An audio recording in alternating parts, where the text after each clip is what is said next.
today.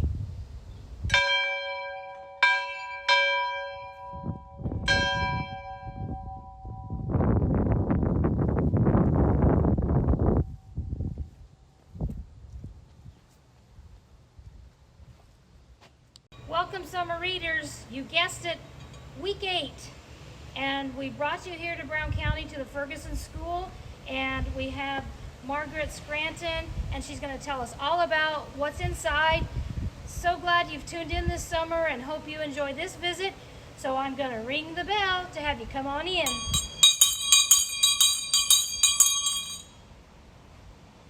I'm Margaret Scranton.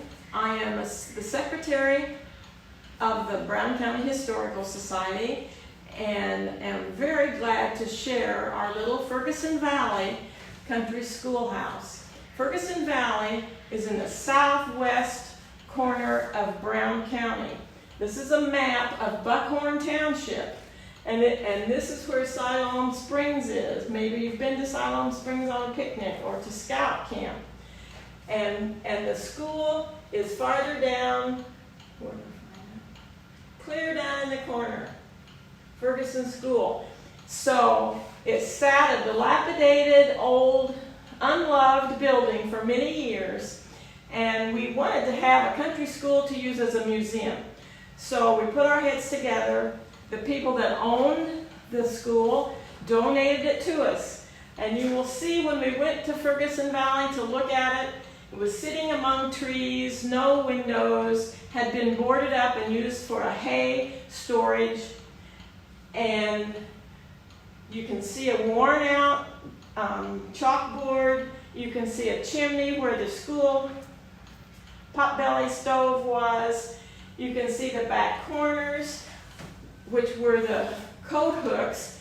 Now you probably have a cubby or you have a locker, but if you'd gone to school in these days, you hung your coat or your lunch bucket on little hooks at the back of the building. We tore the roof off, the bad roofing supports to make it easier to bring up, and we hired a mover from Quincy that knew what he was doing, and he came and brought that school when we were ready here on this lot and had our foundation poured. So it was an exciting day for us to see that old pile of lumber come up the street and find its new home.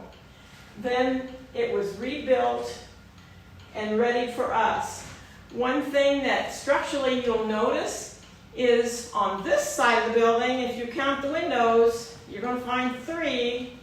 But on that side of the building, if you count the windows, there's 5. It's not that the carpenter forgot, but when the building was first built, they had 3 on each side. And the state of Illinois came through and said, I'm sorry, but you have to have more light in that building for these children. And so if you find country schools and you can count the windows, you'll find that oftentimes they had 3 and then 5 on the other side. When the first people to live in the area moved into Ferguson Valley and their neighbors came, one of the first things that settlers would do when they got their homes going was to establish a school for the neighborhood schools. So there was a family, John and Nancy Ferguson, who deeded this little plot that the school was on to a school in 1879. And we moved it and dedicated it in 2003. This is the original building and the original size, 20 by 20. And when you get to school in a couple of weeks and you look at your school room, you'll find it's much bigger than this. And there's just students in your class and your age. But all the neighbor kids, when this was built, came. And you will see little desks for first graders, second graders, third graders, and the desks just get bigger, and it went through 8th grade.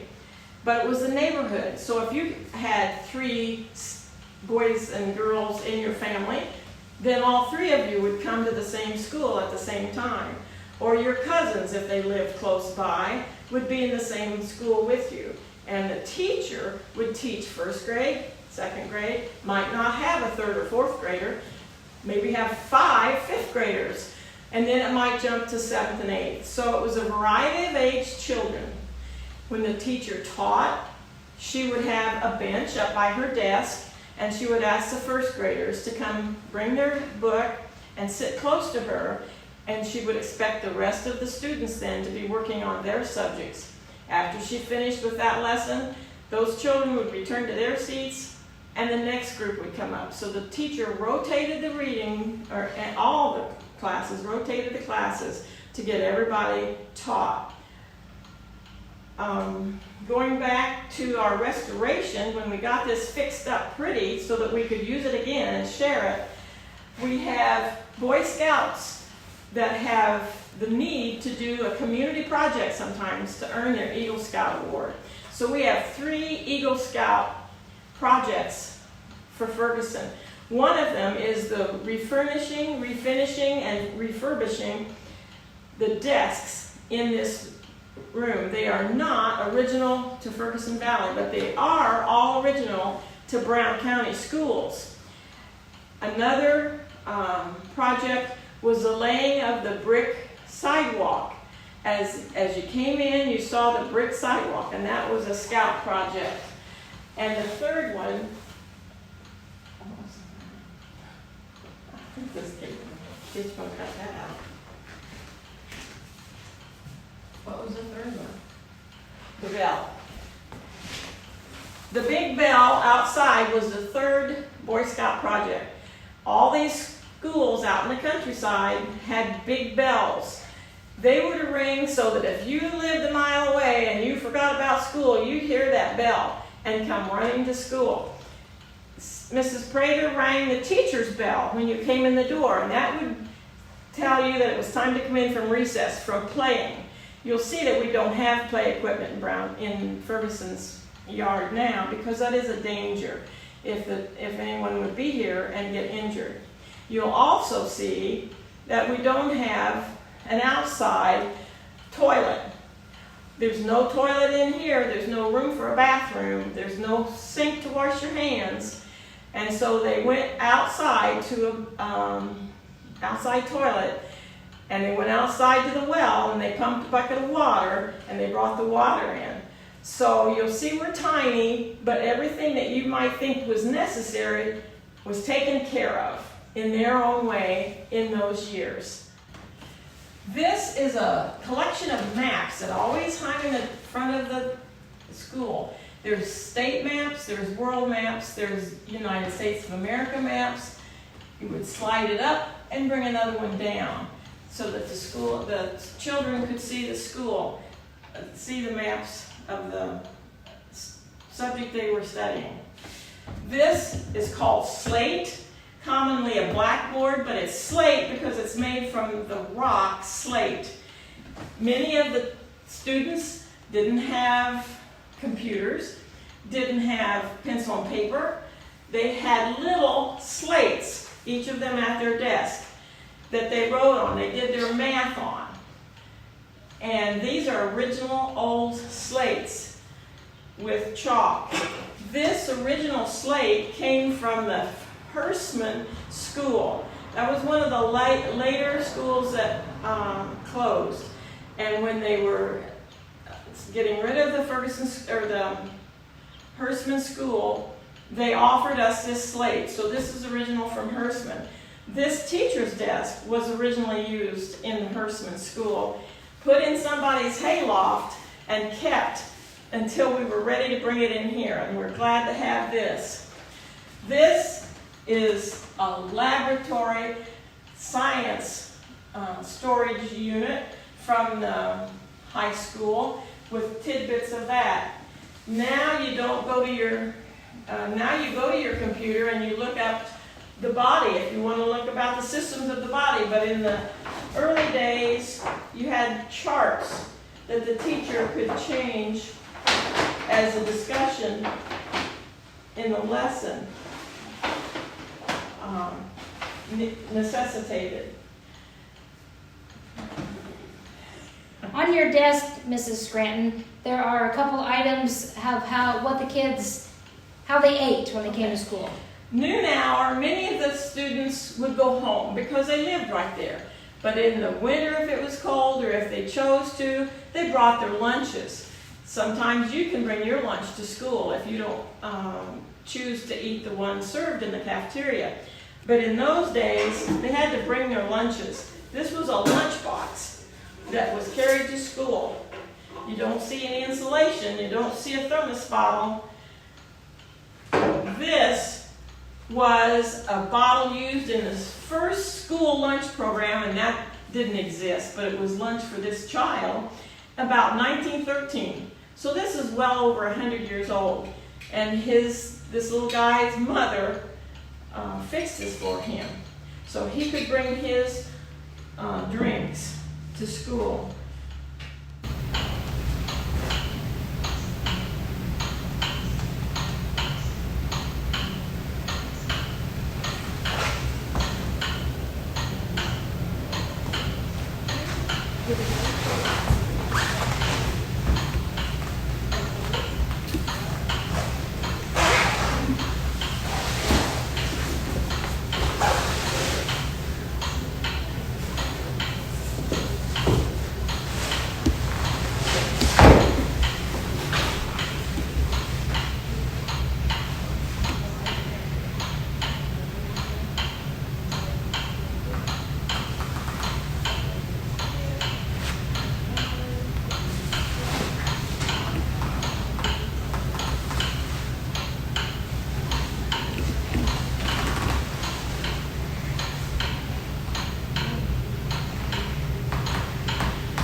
Hi boys and girls, I'm glad to be back here with you.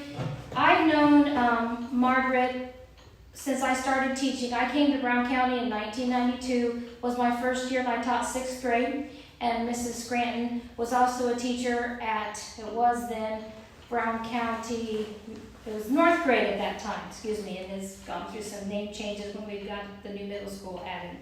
So my part in this today is I want to wrap up. I want to read you a few stories, and Mrs. Scranton and I talked about back through the ages of maybe some of the things that you would have studied, like in the 4th grade, Laura Ingalls Wilder Days. They still do that in the 4th grade, and they do some of the old fun activities. One thing we talked about, like probably a common thing for them, they might have thrown paper airplanes. So if you take a regular piece of paper, fold it in half, fold your little triangles, fold it down. I mean, that's the basic paper airplane I know, and give it a whirl. But if you go up to Brown County Public Library, these are these really cool resources, and it shows you how to make some very fancy ones, like falcon, seagull, antelope. So if you want to study that even further in depth, check those out up at the library uptown. If you get a chance to come to Ferguson, and I hope that you do sometime, I was just amazed as what is in here. So I hope that when everything is open back up, that you get a chance to come with your family and spend some time, and maybe Mrs. Scranton. Call Mrs. Scranton. We're going to put some information on the website of how you can get in contact and make those arrangements and see what's in here. One thing I noticed on each of the desks are there were a lot of different books. Now, I picked up the book over on, I think it was this is the second grade reader. And when I was at the Farm Bureau office with Kathy Knight, I read to you about the seasons. And this is about the seasons from the Smedley and Olson New Second Reader. Seasons. There are 4 seasons in a year. They are spring, summer, autumn, and winter. Read each rhyme to yourself. Which season does it make you think of? Why does it make you think of that season? So I'm going to read you these short ones. March winds. March winds and April showers bring out the May flowers. And that's one that I remembered from being a student. April showers bring May flowers. We shortened it a little. The goldenrod. The goldenrod is yellow. The corn is turning brown. The trees and apple orchards with fruit are bending down. June. June is such a lovely time. Bird and flower weather. Time for hoops and sails and wings.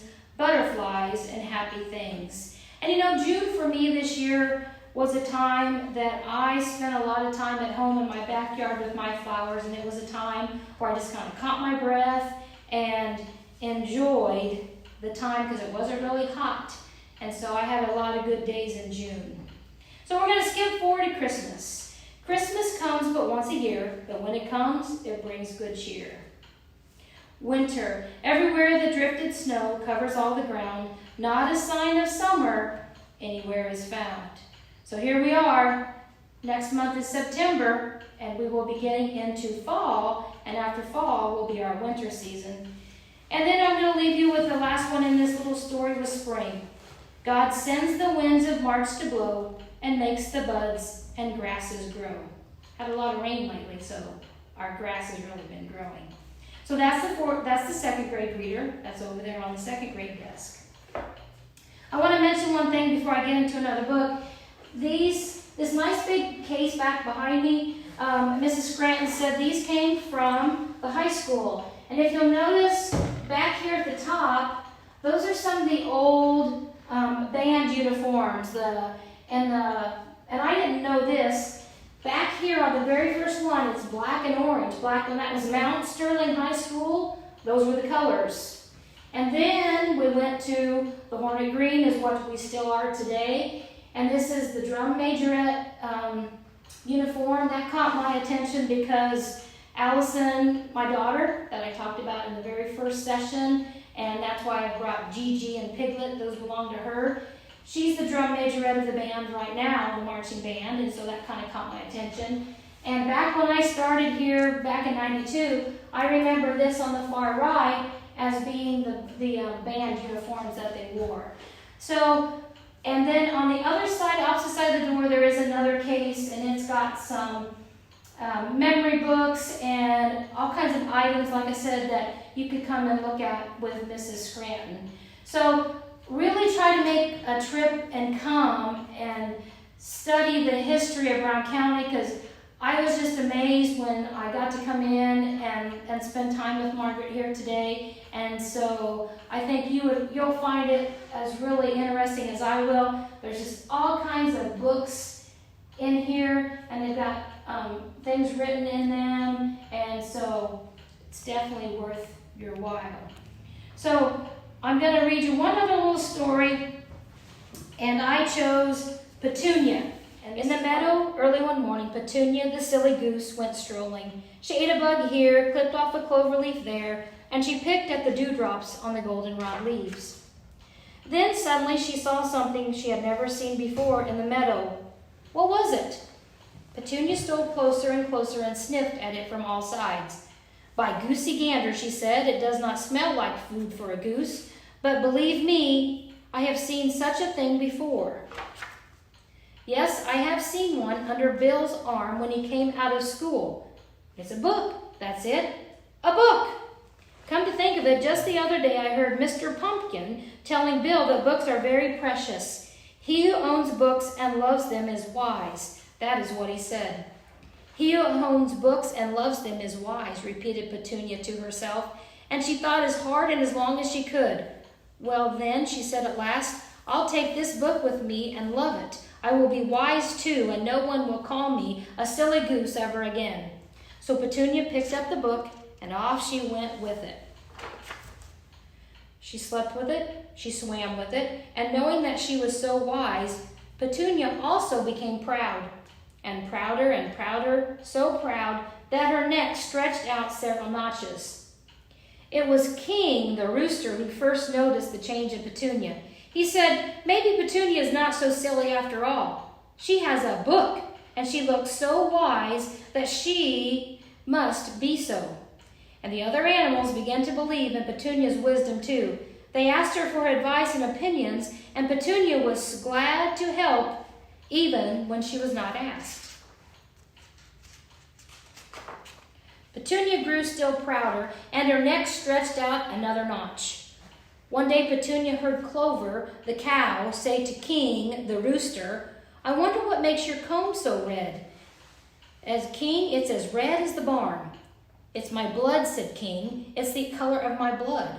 Nonsense, said Clover. I have blood too, but I'm not a red cow. Your comb has been dipped in red barn paint.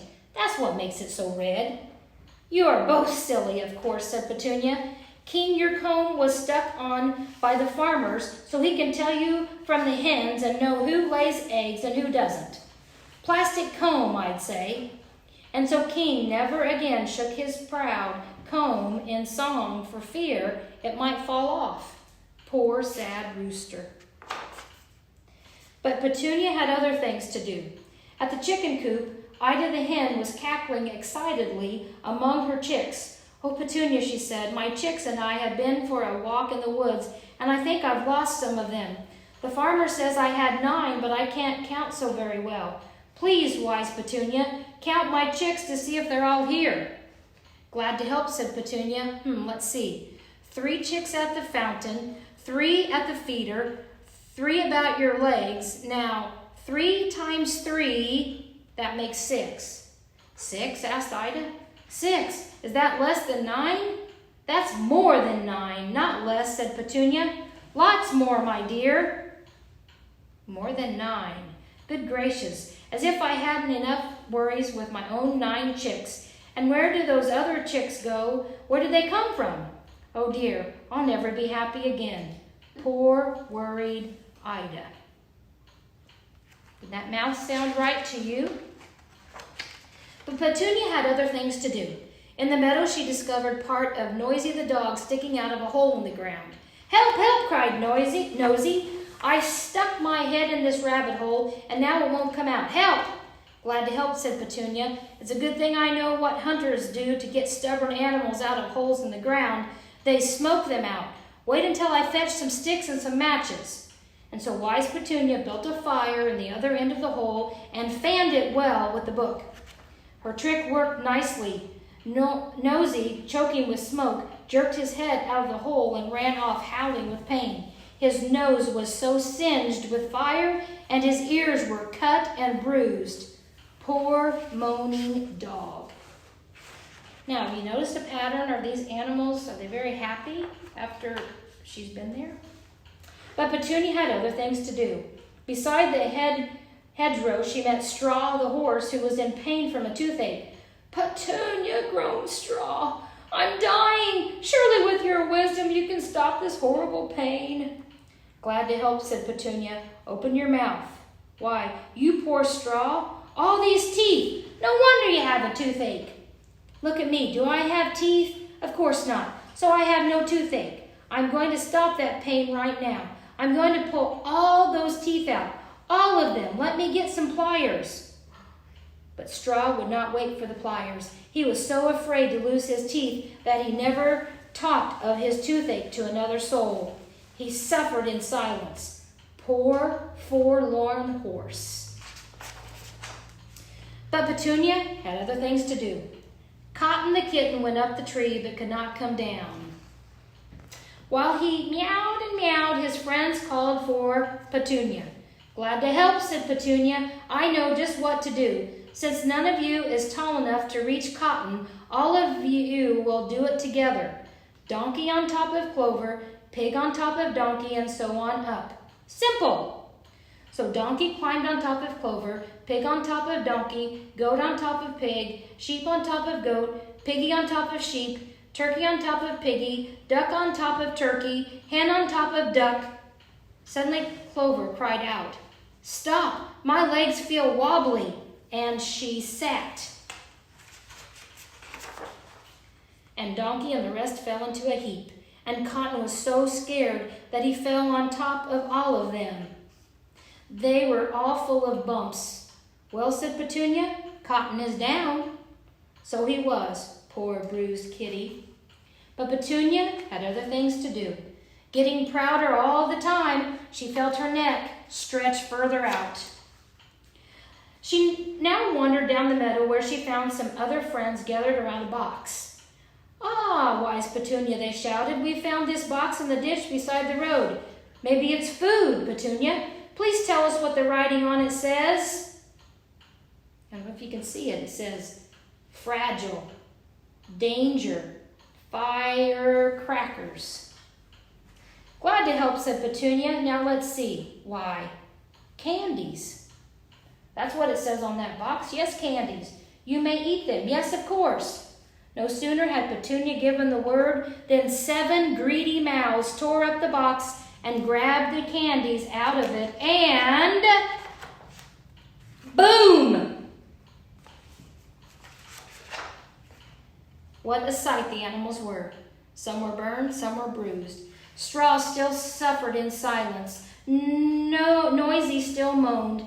Ida still worried about her chicks. King still brooded over his comb.